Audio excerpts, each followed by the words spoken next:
Hoy por motivos de fuerza mayor tuvimos que retrasar un poco la transmisión, pero aquí estamos ya. Eh, Hoy vamos a hacer un pilar fundamental número 14, un pilar fundamental muy importante, el número 14. Quizá a veces no recordamos este pilar, quizá ni sabíamos que era un pilar este, pero como ya vamos a ver es muy importante. Para iniciar entonces, hermanos, vamos a iniciar con una oración. Vamos en oración ahora. Padre amado, gracias damos, Señor, por este espacio, porque podemos reunirnos, Señor Santo, a estudiar tu palabra. Padre, tú has dejado los pilares fundamentales en los cuales tú, Padre, fundaste este movimiento, tú fundaste esta iglesia. Esos pilares tú los diste. Esos pilares no se pueden remover. Removerlos, escribiste también, mandaste a decir, era entrar en apostasía. No podemos formar una nueva religión, no podemos formar otra organización. Removerlos sería eso, crear otra religión u otra organización. Gracias damos por estos pilares que nos has dejado. Son pilares sobre los cuales tu pueblo, tu iglesia, Señor Santo, está fundamentada para que cuando venga la crisis pueda soportar las pruebas, Señor Santo. Pedimos tu presencia, pedimos tu bendición, Señor, en este estudio y que tu bendición vaya con todas aquellas personas que lo están escuchando en vivo y lo van a poder ver más adelante también esta grabación. Gracias, Padre. Toma control de las tecnologías, de las señales, de mi mente y de mi boca, Señor. Que este mensaje venga del cielo, Padre amado. En Jesús lo pedimos todo. Amén. Bien, miren que este pilar fundamental es un pueblo peculiar.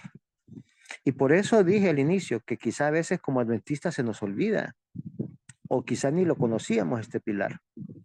Un pueblo peculiar. Y es que yo creo que parte del motivo por el cual los adventistas nos hemos metido en un lío es porque hemos olvidado este pilar fundamental. Nos ha pasado lo mismo que Israel. Israel tenía profetas, no tenía reyes, pero Israel no quería ser peculiar, quería parecerse a sus vecinos. Y entonces le pidió a Dios que le pusiera reyes. Así nos pasa quizá a nosotros en el adventismo.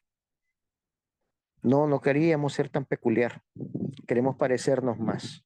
Y entonces hemos cedido algunas de nuestras doctrinas, pilares fundamentales originarias, y hemos adoptado otras que no tienen sustento bíblico, pero que nos hacen parecidos entonces a las otras denominaciones. Este pilar entonces, como podemos ver, es muy importante. Recordar que somos un pueblo peculiar. Así que esa es la introducción para este tema. Vamos a estudiar el pilar en sí. Como ya es costumbre, vamos a comenzar entonces con la introducción, con la primera diapositiva. Ah, y dice, según yo la había cambiado.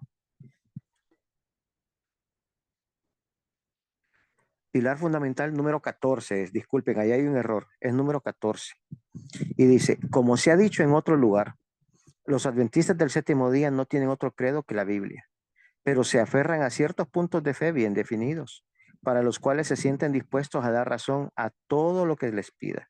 Las siguientes proposiciones pueden tomarse como un resumen de los rasgos principales de su fe religiosa, sobre la cual hay, hasta donde sabemos, una completa unanimidad en todo el cuerpo. Esta es la misma introducción que usamos para todos los pilares, pero lo importante es lo que reza en la parte de abajo. Dice, había completa unanimidad en todo el cuerpo. O sea que todos los hermanos adventistas creían esto. Y esto que estamos leyendo ahorita, esto se publicó hasta 1914. Hasta 1914, por lo menos, toda la iglesia adventista creía esto. Recordamos que Ellen White murió en 1915. O sea, esto se publicó hasta un año antes de su muerte. O sea, que Ellen White también creía esto. Eso es importante tomar en cuenta, ¿sí? Ellen White creía esto. Vamos a ver. en sí el pilar fundamental número 14. Vamos a ver la siguiente diapositiva entonces. Nos dice, ellos creen, o sea, los adventistas pioneros, que los seguidores de Cristo deben ser un pueblo peculiar, sin seguir los máximos, ni conformarse a los caminos del mundo, no amando sus placeres ni aprobando sus locuras, ya que el apóstol dice que él quiere ser, en ese sentido, amigo del mundo, se convierte en enemigo de Dios, en Santiago 4:4. Y Cristo dice que no podemos tener dos señores al mismo tiempo. No podemos servir a Dios y a las riquezas, en Mateo 6:24. Eso es el resumen, ¿verdad?, de este pilar fundamental. Recordemos que somos un pueblo peculiar, un pueblo peculiar. Así que vamos a ver entonces las citas bíblicas en las que este pilar fundamental está sustentado. ¿Sí? Vamos a la siguiente diapositiva. Y nos dice acá, saliendo de las tinieblas hacia la luz. Dios estaba levantando a este pueblo peculiar para que diera a conocer todo el evangelio completo. ¿Sí? Y entonces vamos a ver el sustento bíblico para este pilar. Romanos 12:1 y 2. Nos dice, así que, hermanos, os ruego por las misericordias de Dios que presentéis vuestros cuerpos en sacrificio vivo, santo, agradable a Dios, que es vuestro culto racional. No os conforméis a este siglo, sino transformaos por medio de la renovación de vuestro entendimiento, para que comprobéis cuál sea la buena voluntad de Dios, agradable y perfecta. Mira lo que nos dice acá. Os ruego por la misericordia de Dios que presentéis vuestro cuerpo en sacrificio vivo, santo, agradable a Dios, recordando que nuestro cuerpo es templo del Espíritu Santo, pero recordando también que el sacrificio vivo, santo, agradable a Dios, es Cristo. Entonces aquí Pablo nos está diciendo básicamente, en otras palabras, ¿verdad?, que tenía una manera muy especial de expresarse. Ya no vivo yo, mas Cristo vive en mí. Eso es lo que nos está diciendo, que permitamos que Cristo viva en nosotros. Eso nos va a hacer peculiares, eso nos va a apartar del mundo. Que el Espíritu de Cristo tome posesión de nosotros, tome posesión de nuestra mente, ¿verdad? Que grabe sus mandamientos en nuestra mente y en nuestro corazón. Eso lo nos está diciendo acá este pasaje de Romanos 12:1 y 2. Vamos a la siguiente cita. La encontramos en el segundo libro de Timoteo, capítulo 3, versículos del 1 al 7. Y dice, también debes saber esto, que en los postreros días vendrán tiempos peligrosos, porque habrá hombres amadores de sí mismos, ávaros, vanagloriosos, soberbios, blasfemos, desobedientes a los padres, ingratos, impíos, sin afecto natural, implacables, calumniadores, intemperantes, crueles, aborrecedores de lo bueno, traidores, impetuosos, infatuados, amadores de los deleites más que de Dios, que tendrán apariencia de piedad, pero negarán la eficacia de ella. A estos evita, nos dice. A estos evita. Porque de estos son los que se meten en las casas y llevan cautivas a las mujercías cargadas de pecados, arrastradas por diversas concupiscencias. Estas siempre están aprendiendo y nunca pueden llegar al conocimiento de la verdad. Entonces tenemos que tener cuidado, tenemos que ser apartados, no juntarnos con ese tipo de gente. En los últimos versículos, quizá del 5 al 7, podríamos decir que nos está hablando incluso de falsos pastores, de pastores que siempre están aprendiendo, dice, y nunca pueden llegar al conocimiento de la verdad, que llevan cautivas a las mujercías. La mujer, recordamos que es un símbolo también de la iglesia. Hay pastores que se meten a la iglesia, ¿verdad? Y llevan el error en la iglesia, a la iglesia. Así que a estas personas evita. Somos un pueblo apartado para Dios. No podemos tener relación cercana con esta gente, ¿verdad? Si no, nos vamos a contaminar también. Vamos a ver qué nos dice la siguiente cita. Tito 2, del 11 al 14 dice, porque la gracia de Dios se ha manifestado para salvación a todos los hombres, enseñándonos que renunciando a la impiedad y a los deseos mundanos, vivamos en este siglo sobria, justa y piadosamente, aguardando la esperanza bienaventurada y la manifestación gloriosa de nuestro gran Dios y Salvador Jesucristo, quien se dio a sí mismo por nosotros para redimirnos de toda iniquidad y purificar para sí un pueblo propio, celoso de buenas obras. Es Cristo, tenemos que servir para Cristo. ¿Sí? Que la gracia de Cristo se manifieste en nosotros. Tenemos que ser un pueblo celoso para buenas obras. Renunciemos, dice, a la impiedad y a los deseos mundanos. Que esto, hermanos, ya no nos llame tanto la atención. El mundo, que ya no nos llame tanto la atención. Que tengamos puesta nuestra vista en el cielo. Buscad primeramente el reino de Dios y su justicia. Y lo demás, dice, os será para añadidura. Primero el reino de Dios y su justicia. Que esa sea la prioridad. Obviamente tenemos necesidades, todos, ¿verdad? De casa, de comer, de trabajo, de recursos económicos todavía. Pero esa no debe ser nuestra prioridad. Nuestra prioridad debe ser el reino de los cielos.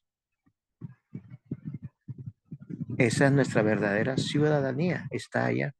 Aquí solo somos peregrinos temporales. Vamos con la siguiente versículo y nos dice Primera de Pedro 2, 9 y 10. Mas vosotros sois linaje escogido, real sacerdocio, nación santa, pueblo adquirido por Dios, para que anunciéis las virtudes de aquel que os llamó de las tinieblas a su luz admirable. Somos real sacerdocio, pueblo escogido, apartados para Dios. Nación santa. Ser santo significa que somos apartados para Dios. Vosotros, nos dice el versículo 10, que en otro tiempo no erais pueblo, pero que ahora sois pueblo de Dios, que en otro tiempo no habíais alcanzado misericordia, pero ahora habéis alcanzado misericordia. Nosotros, el pueblo adventista, ¿verdad? Recordando de dónde salieron los pioneros, venían de otras denominaciones. No existía la iglesia adventista, pero Dios levantó este movimiento y nos levantó para ser real sacerdocio, nación santa, pueblo adquirido por Dios. Por eso tenemos que ser un pueblo peculiar. Que no se nos olvide, este pilar, como está viendo, es muy importante, muy importante. Y a veces nos da pena como adventistas, ¿verdad? Y queremos parecernos al mundo y queremos cambiar la dieta. Y ya en las iglesias, en algunas, gracias a Dios que no en todas, ya no les gusta vegetariano, ¿verdad? Ya meten pollo, ya meten otras cosas. Así es que no, recordemos ese pilar. Somos pueblo peculiar para Dios. Continuamos con la siguiente cita. Mateo 6:24. Esta es básica, dice. Ninguno puede servir a dos señores, porque o aborrecerá al uno y amará al otro, o estimará al uno y menospreciará al otro. No podéis servir a Dios y a las riquezas. Ahí está. Y a veces queremos tener nosotros las dos coronas. Precisamente hay un capítulo en uno de los libros de Ellen White que ahí se llaman las dos coronas. Queremos tener la corona del mundo y la corona del cielo. No podemos servir a Dios y a las riquezas. No podemos servir a dos señores. Uno solo tiene que ser nuestra prioridad. ¿Sí? Nuestro Dios, nuestro Padre Celestial, tiene que ser nuestra prioridad. Si Él decide bendecirnos, darnos riquezas, sepamos que Él es dueño de esas riquezas y que tal vez las está confiando en nuestras manos por algún motivo, pero no somos nosotros el dueño de esas riquezas. No debe ser esa nuestra prioridad, nuestra razón de ser. ¿Sí? El reino de Dios y su justicia debería ser nuestra prioridad. Vamos a la siguiente. Santiago 4:4. Oh, almas adúlteras, ¿no sabéis que la amistad del mundo es enemistad contra Dios? Cualquiera, pues, que quiera ser amigo del mundo se convierte en enemigo de Dios. Aquí está claro. El príncipe de este mundo es Satanás. Él es enemigo de Dios. Así que no podemos nosotros entonces amar al mundo. El sábado estábamos reunidos un grupo de hermanos en Tegucigalpa y hablábamos de la locura de este mundo. Estábamos hablando que la vida es pura vanidad, es un vapor efímero que se va. Y mencionábamos en el diálogo a esos grandes magnates de la actualidad, a este niño Gates, a Elon Musk, a Jeff Bezos, y cómo esta gente billonaria con B, billonaria, se afanan por tener tanto y al final van a morir también. Van a morir también. Y ahí va a quedar ese montón de dinero. Gastaron toda la vida persiguiendo las riquezas, siendo amigos del mundo, buscando la amistad del mundo. Y ahí queda. Y si no murieran, porque Cristo viene antes, nos dice la palabra de Dios que Cristo va a destruir todo este mundo. Pero nos afanamos, aún nosotros como cristianos, nos afanamos más a veces por este mundo. Y esto es pasajero, este mundo va a ser destruido. Lo permanente es lo que viene, lo que no se ve. El reino de los cielos, eso es permanente. Pero estamos afanados aquí a veces como cristianos, como les digo, invirtiendo acá, haciendo acá, queriendo hacer tesoros aquí en este mundo.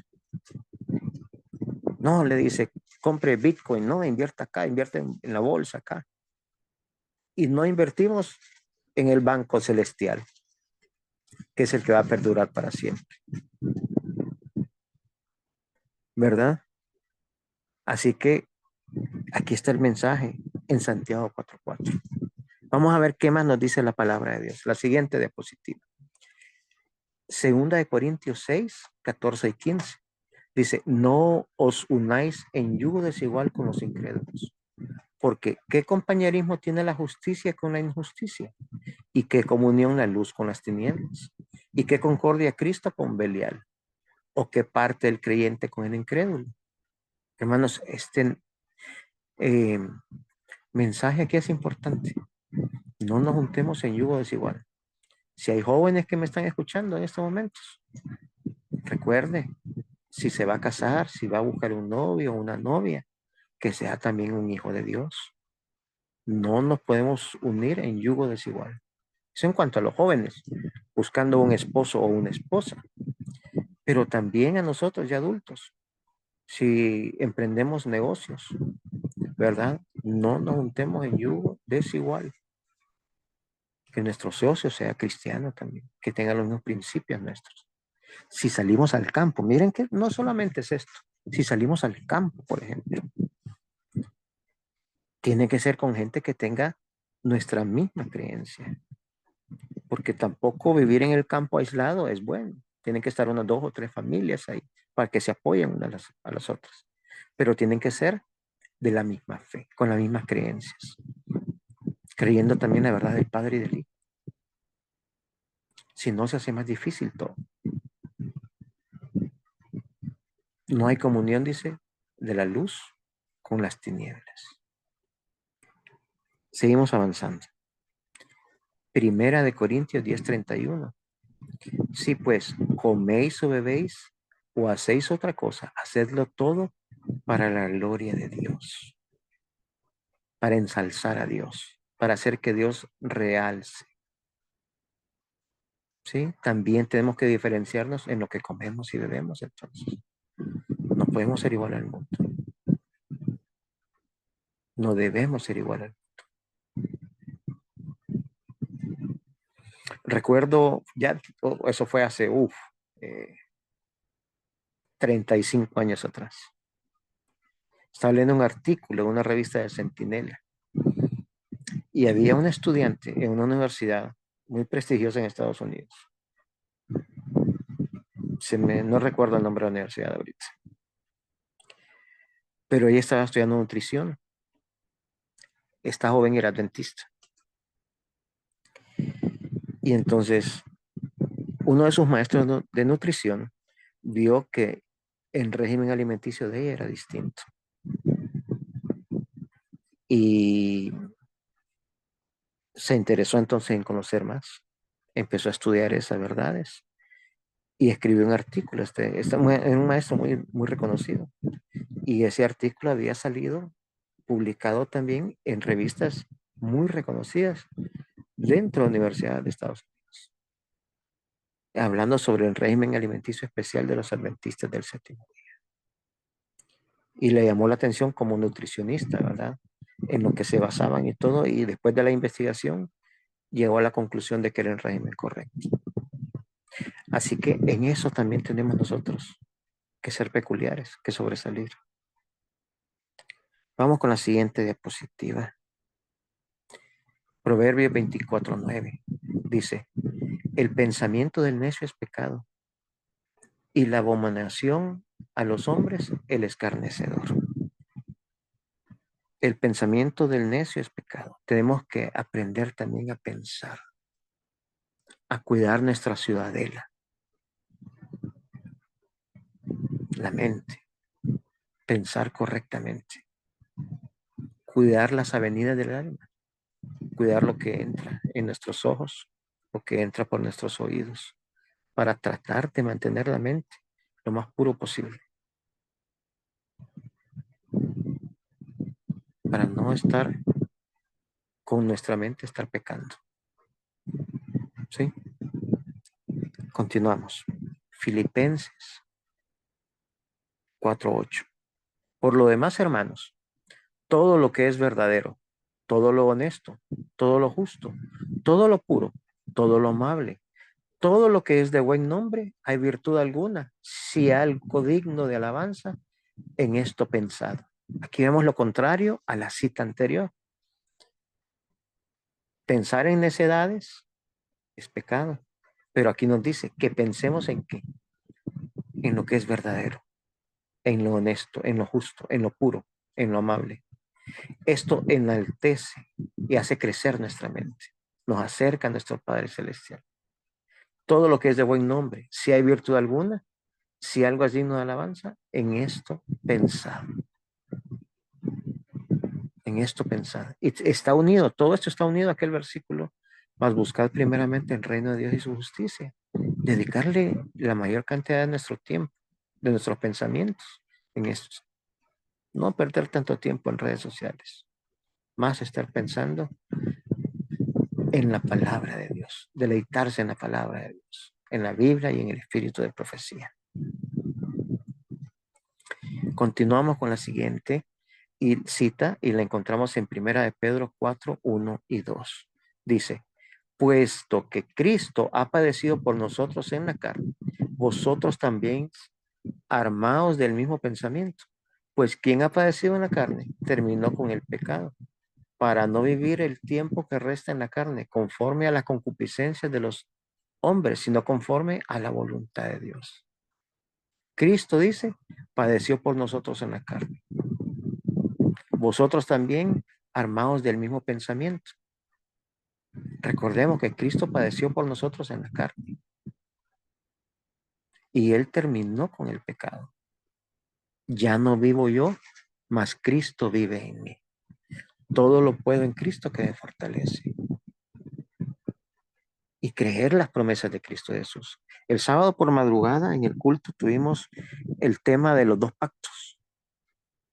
Este es precisamente el nuevo pacto. Creer que Cristo ya venció por nosotros. Que Él venció el pecado.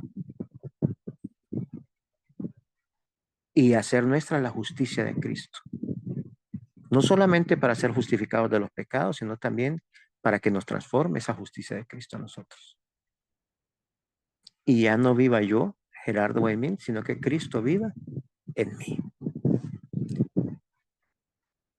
Vemos entonces la siguiente diapositiva, el siguiente versículo. Efesios 4:29. Ninguna palabra corrompida salga de vuestra boca, sino la que sea buena para la necesaria edificación a fin de dar gracia a los oyentes. Tenemos que cuidar también lo que hablamos. Somos un pueblo peculiar, nación santa, escogidos para Dios. Hemos de tener cuidado con lo que hablamos, el tono con lo que hablamos, las palabras que decimos. Tener mucho cuidado con ellas. Y vamos a ver el siguiente versículo, segunda de Pedro, capítulo 1, versículo del 5 al 7.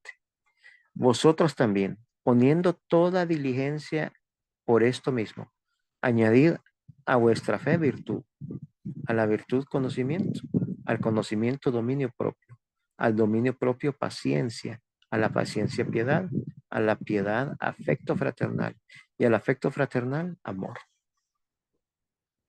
Tenemos que ir haciendo esto. ¿Cómo? Permitiendo que Cristo nos vaya transformando. Finalmente, tenemos que llegar al amor. Al amor. Como ven, son otras maneras de pensar, otras maneras de vivir. No vivimos como el mundo vive, sino que somos un pueblo peculiar. Continuamos con la siguiente diapositiva. Mateo 5 del 14 al 16. Dice, vosotros sois la luz del mundo. Una ciudad asentada sobre un monte no se puede esconder, ni se enciende una luz y se pone debajo de un almud, sino sobre el candelero y alumbra a todos los que están en casa. Así alumbre vuestra luz delante de los hombres, para que vean vuestras buenas obras y glorifiquen a vuestro Padre que está en los cielos. Hermanos, hemos de sobresalir, hemos de brillar como somos la luz del mundo. Somos cabeza y no cola, para que cuando el mundo nos mire, glorifiquen, dice, a vuestro Padre. Que reflejemos entonces, nos está diciendo aquí, el carácter de nuestro Padre. Que cuando alguien nos mira, diga, ese tipo es cristiano. Esa persona es cristiana verdadera. Glorificando a nuestro Padre Celestial. ¿Sí? Somos luz, recordemos eso. Somos un pueblo peculiar. Entonces, vamos a la siguiente. ¿Qué creían nuestros pioneros? ¿Qué creían nuestros pioneros? Y vamos a ver uno de los pioneros, Elliot Joseph Wagoner. Él era el papá de Wagoner, el que llevó el mensaje de la justificación por la fe en 1888. Elliot Joseph Wagoner dice, ¿me recibirá el Señor? Pregunta. Respondo con otra pregunta. ¿Recibirá un hombre aquello que ha comprado? Si vas a la tienda y haces una compra, ¿recibirás los bienes cuando sean entregados? Por supuesto que sí. No hay lugar para ninguna duda al respecto. El hecho de que hayas comprado los bienes y pagado tu dinero por ellos es prueba suficiente. No solo de que estás dispuesto, sino de que estás ansioso por recibirlos. Si no los quisieras, no los habrías comprado. Además, cuanto más pagaste por ellos, más ansioso estás por recibirlos. Si el precio que pagaste fue elevado y casi hubieras dado tu vida para ganarlo, entonces no puede haber duda de que aceptarás la compra cuando te sea entregada. Tu gran ansiedad es que no haya algún fallo en la entrega. Y continúa diciendo, vamos a ver la siguiente diapositiva. Ahora dice, apliquemos esta simple y natural ilustración del caso del pecador que se acerca a Cristo. En primer lugar, Él nos ha comprado. ¿No sabes que vuestro cuerpo es templo del Espíritu Santo, que está en vosotros, el cual habéis recibido de Dios y que no sois vuestros? Porque habéis sido comprados por precio, nos dice 1 Corintios 6:19. El precio que se pagó por nosotros fue de su propia sangre, su vida. Pablo dijo a los ancianos de Éfeso, por tanto, mirad por vosotros y por todo el rebaño, en el cual el Espíritu Santo os ha puesto por obispos, para apacentar la iglesia de Dios, la cual ganó con su propia sangre. Hechos 20:28. Sabiendo que no fuiste rescatado con cosas corruptibles como oro o plata, de vuestra vana manera de vivir recibida de vuestros padres, sino con la preciosa sangre de Cristo, como de un cordero sin mancha y sin contaminación. Primera de Pedro 1:18 y 19. Él se dio por a sí mismo por nosotros. Él se dio a sí mismo por nuestros pecados para librarnos de este presente siglo malo, según la voluntad de Dios y nuestro Padre. O sea, tenemos que vivir de una manera agradándole a Cristo. ¿Sí? Peculiar porque ya somos parte de Él, somos propiedad de Cristo. Cristo nos compró, Él ya pagó por nosotros, le pertenecemos a Él. Él tiene derecho entonces a morar en nosotros. Ya nos compró, somos su pertenencia. Bien, continuamos con otro pionero, Daniel Bordeaux. ¿Y qué nos dice él? Hemos llegado ahora a una rama interesante e importante del tema, a una rama que ha sido descuidada por aquellos que hacen de la santificación una obra oculta y misteriosa, una obra que se mantiene en el corazón y que ningún hombre puede reconocer más que cuando se exhiben en jactancias o arrebatos peculiares. Por lo que hemos dicho acerca de la mente, se puede ver claramente que no pasamos por alto la obra del corazón ni la santificación de la mente. Pero, ¿cómo podemos saber si se realiza una obra genuina en el corazón? ¿Cómo podemos saber si la mente está santificada o no? Dice el gran maestro, por sus frutos los conoceréis. ¿Acaso recogen uvas de los espinos o higos de los cardos? Así, todo buen árbol da buenos frutos, pero el árbol corrupto da frutos malos. Un buen árbol no puede dar frutos malos, ni un árbol corrupto puede dar frutos buenos. Continúa diciendo Daniel Bordeaux. Por tanto, por sus frutos los conoceréis. Mateo 7:16 al 18. Es el fruto que un árbol da lo que determina si es bueno o malo. Y es por los frutos u obras de los hombres que debemos juzgar si son buenos o malos, santificados o no santificados. Los frutos u obras de los hombres indican la condición de sus corazones. Y estos frutos u obras no pueden ser realizadas ni sacadas a la luz sin el ejercicio de las facultades físicas. Entonces, ¿qué nos está diciendo acá? Que por nuestros frutos sabremos si somos un pueblo peculiar o no. Si por nuestros frutos sabremos si estamos santificados, si estamos siendo guiados por Cristo o no.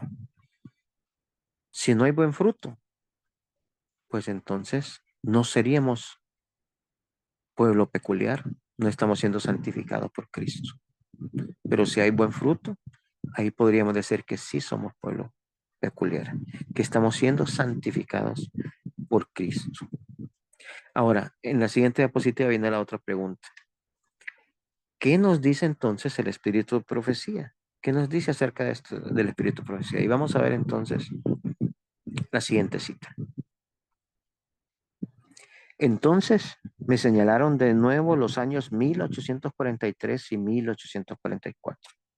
Había entonces un espíritu de consagración que ahora no existe. ¿Qué ha sucedido con el pueblo de Dios que se dice peculiar? Hace la pregunta. Vi la conformidad con el mundo, la falta de disposición para sufrir por amor a la verdad. Vi una gran carencia de sumisión a la voluntad de Dios. Me señalaron de nuevo a los hijos de Israel después de salir de Egipto. Dios, en su misericordia, los llamó para que pudieran adorarles sin obstáculo ni restricción. Obró por ellos en el camino mediante milagros.